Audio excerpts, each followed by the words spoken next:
Hi folks, welcome to my channel the average dermadoc. ఇక మొదలెడదామా? Retinoids ఇవి derivatives of vitamin ఏ.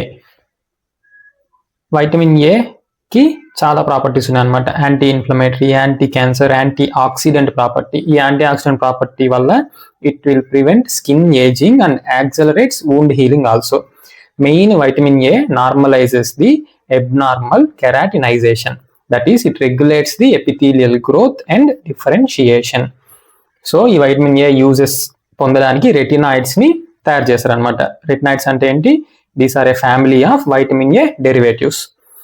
ఇవి 3 generations గా క్లాసిఫై చేశారనమాట. First generation non aromatic. దీని కిందకి రెటినోయిక్ యాసిడ్ కి సంబంధించినవన్నీ వస్తాయన్నమాట. Retinoic acid exist in 2 forms.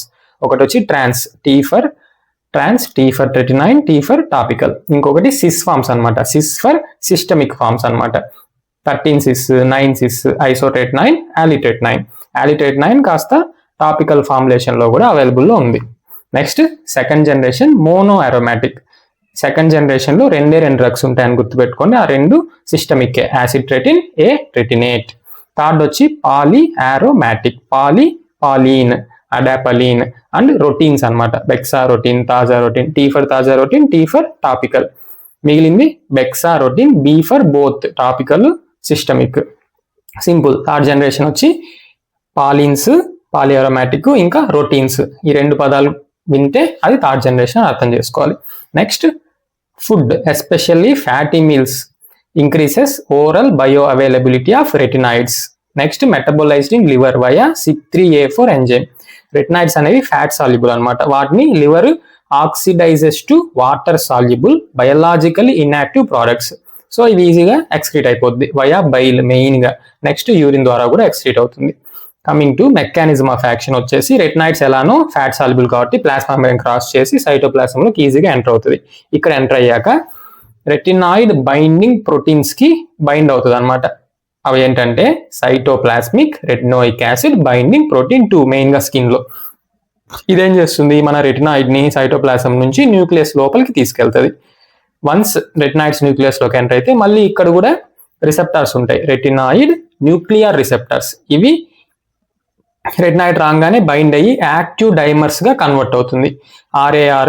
RXR తో హెట్రోడైమర్ గా, RXR ఇంకో RXR తో హోమోగా గాను, RAR తోనో హెట్రోగా గాను, ఎలాగైనా యాక్టివ్ డైమర్స్ అనేవి ఫామ్ అవుతాయి, న్యూక్లియర్ రిసెప్టార్స్. ఇప్పుడు రెటినాయిడ్ న్యూక్లియస్ లో ఉంది, అది బైండ్ అయిన retinoid nuclear receptors active dimers form అయిపోయి కాంప్లెక్స్ ఫామ్ అవుతుంది అనమాట. Retinoid receptor complex. ఇది రేర్ ఇన్ DNA కి బైండ్ అవుతుంది. రేర్ అంటే retinoic acid response elements.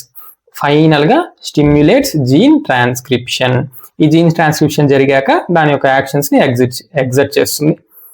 Coming to topical retinoids, ఒక్కొక్కటి చూద్దాం. Adapalene main mechanism of action comedolysis. So FDA approved use ఒకటి యాక్ని, మిగిలినవన్నీ off label uses. Acne keratosis అవ్వచ్చు, hyper pigmentation అవ్వచ్చు. ఇది వచ్చి మోస్ట్ కెమికల్లీ స్టేబుల్ టాపికల్ అనమాట. అడాపలిన్ మోర్ లైపోఫిలిసిటీ ఎక్కువ ఉంటుంది కాబట్టి పూసిన వెంటనే 5 నిమిషాల్లో సెబేషియస్ గ్లాండ్ లోకి ఎంటర్ అయిపోయి సీబమ్ లో డిజాల్వ్ కూడా అయిపోద్ది, సిస్టమిక్ అబ్జార్ప్షన్ అస్సలు జరగకుండా. సో సేఫ్ గా స్కిన్ మీదే ఉంటుంది అనమాట. Next tretinoin. ఇది అడాపలిన్ అంత స్టేబుల్ ఏం కాదు, photo labile, only night time మాత్రమే పూయాలి. దీనికి కూడా కొమిడోలైసిస్ ప్రాపర్టీ ఉంటుంది. సో FDA అప్రూవ్డ్ యూజ్ వచ్చి యాక్నీతో పాటు మాటిల్డ్ పిగ్మెంటేషన్ కి, ఫైన్ రింక్లింగ్ ఆన్ ఫేస్ కి, next tactile roughness of the face కూడా FDA అప్రూవ్ చేసింది రెటినైన్ యూస్ ని. Off label uses same, actinic keratosis, hyper pigmentation, early stretch marks, abdominal striae, hyper keratotic disorders అన్ని. Next తాజా routine అన్న పదం వినంగానే third generation అని మనకు గుర్తొచ్చేయాలి. ఇది వచ్చి ప్రో డ్రగ్ అనమాట. తాజా రొటేనిక్ యాసిడ్ కి ఇది ఓన్లీ RAR రిసెప్టర్ ద్వారానే దీని మెకానిజం ఆఫ్ యాక్షన్ చేస్తుంది అనమాట. టెరటోజెనిక్, స్కిన్ కి ఫోటో సెన్సిటివిటీని కూడా పెంచేస్తుంది. దీనికి కూడా కొమిడోలైసిస్ ప్రాపర్టీతో పాటు సోరియాసిస్ లో ఎపిథీలియం యొక్క డిఫరెన్షియేషన్, ప్రొలిఫరేషన్ ఆఫ్ కెరాటినోసైట్స్ ని నార్మలైజేషన్ చేస్తుంది అనమాట. సో యాక్నీతో పాటుగా తాజా రొటీన్ సోరియాసిస్ కూడా FDA అప్రూవ్ చేసింది. ఆఫ్ లేబుల్ యూజెస్ వచ్చేసి cutaneous T-cell lymphoma, hyper pigmentation, genodermatosis like lamellar ichthyosis, erythrokeratoderma variabilis. Next alitretinoin, same ఇది కూడా టెరటోజెనిక్. డీట్ ఉన్న ప్రోడక్ట్స్ అవాయిడ్ చేయాలి, ఎందుకంటే డీట్ టాక్సిసిటీకి దారితీస్తుంది. మెయిన్గా దీని మెకానిజం యాక్షన్ వచ్చి కపోసి సార్కోమా సెల్స్ని ఇన్హిబిట్ చేస్తుంది. సో దాని యూజ్ కూడా సేమ్, FDA వచ్చేసి AIDS associated Kaposi sarcoma, off label uses వచ్చేసి non AIDS associated Kaposi sarcoma, photo ageing and dermatitis. Bexarotene apoptosis ని పెంచుతుంది అనమాట, సర్వైవింగ్ ని ఇన్హిబిట్ చేసో తగ్గించు. ఒకే ఒక FDA అప్రూవ్డ్ యూజ్ వచ్చి క్యూటేనియస్ టీ సెల్ లింఫోమా, అది కూడా ఎర్లీ స్టేజ్లో వరకే, 1A 1B స్టేజ్లో మాత్రమే. అన్ని టాపికల్ రెటినాయిడ్స్కి కామన్ అడ్వర్స్ ఎఫెక్ట్స్ డ్రైనెస్ మెయిన్గా, అందుకే మనం మాయిశ్చరైజర్స్ వాడమని చెప్పాలి. Erythema, scaling, pruritus, persistent burning, stinging sensation ఇవన్నీ కూడా ఉంటాయి అన్నమాట రెటినాయిడ్స్కి. Retinoids contraindication, absolute contraindication pregnancy, lactation. అది టాపికల్ అవ్వచ్చు, సిస్టమిక్ అవ్వచ్చు, ఏదైనా క్రీమే కదా లోపలికి వెళ్ళదు కదా అని రెటినాయిడ్స్ మాత్రం ప్రిస్క్రైబ్ చేయకూడదు ప్రెగ్నెన్సీకి. Coming to systemic retinoids, main isotretinoin ఇక్కడ మనం చదవాల్సింది. ఇది యాక్ని కాజ్ చేసే 4 ప్యాథోజెన్సిస్కి అడ్డుపడుతుంది అనమాట. మెయిన్గా సీబోసైట్స్ ని ఇన్హిబిట్ చేస్తుంది, సెబేషియస్ గ్లాండ్స్ అట్రోఫియా ఇలా చేస్తుంది, సీబమ్ ప్రొడక్షన్ కూడా తగ్గించేస్తుంది. So S for sebum inhibition, K for normalises the keratinisation, I for anti inflammatory property, N for ఇది బ్యాక్టీరియా కావాల్సిన న్యూట్రియన్స్ దొరకకుండా యాంటీబయాటిక్ లా కూడా పనిచేస్తుంది, కానీ ఇండైరెక్ట్ గా ఇది ట్రూ యాంటీబయాటిక్ ప్రాపర్టీస్ అయితే ఉండవు దీనికి. So all 4 stages of pathogenesis of acne ఆపే డ్రగ్ ఐసోరెటినైన్. సో దీన్ని ఏ డ్రగ్స్ కి ట్రీట్మెంట్ జరగకుండా, యాక్ని తగ్గకుండా, రెసిస్టెంట్ గా ఉండి టెండెన్సీ టు స్కార్ ఉంటే ఐసోరెటినైన్ వాడొచ్చు. నెక్స్ట్ మెయిన్ దీని యొక్క యూజ్ ఏంటి, నార్డిలోసిస్టిక్ యాక్ని, గ్రేడ్ 4 యాక్ని అందరికి తెలిసిందే.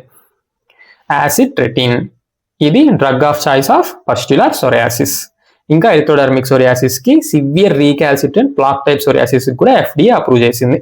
బెక్సారోటిన్ పైన బెక్సారోటిన్ టాపికల్ క్యూటేనియస్ టీ సెల్ లింఫోమాకి, ఇక్కడ కూడా same cutaneous T cell lymphoma, non responsive to rest of the other systemic treatments. Of label uses చాలా ఉన్నాయి రెటినాయిడ్స్ కి, మెయిన్ వాటి బ్రాడ్ హెడ్డింగ్స్ వరకు రాశాను ఇక్కడ. కార్నిఫికేషన్ and related diseases, రోజేషియా and related diseases, inflammatory diseases, నియోప్లేషియా, ఇంకా నియోప్లేషియా యొక్క కీమోప్రొఫైలాక్సిస్ కూడా. ఈ హెడ్డింగ్స్ లో ఏ డిసీజెస్ అయితే గుర్తొస్తాయో అవన్నీ రాసుకోవచ్చు మనం.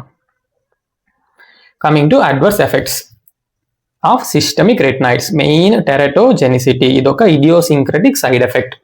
సో ఇది డోస్ ఇండిపెండెంట్, డోస్ తో సంబంధం లేకుండా ఒకే ఒక టాబ్లెట్ ఇచ్చినా అది టెరటోజెనిసిటీని ఎగ్జిబిట్ చేస్తుంది. So there is no minimal safe dose in pregnancy, ఒక్క టాబ్లెట్ కూడా ఇవ్వకూడదు. మ్యూకోకుటేన్ ఇంకా రెస్ట్ అన్ని అడ్వర్స్ ఎఫెక్ట్స్ రివర్సిబుల్ అనమాట, డోస్ పెరిగే కొద్దీ పెరుగుతుంది, ఆపేస్తే డ్రగ్ తిరిగి రిజాల్వ్ అయిపోద్ది, నార్మల్ అయిపోద్ది. మెయిన్గా dryness of skin, mucosa most common, earliest.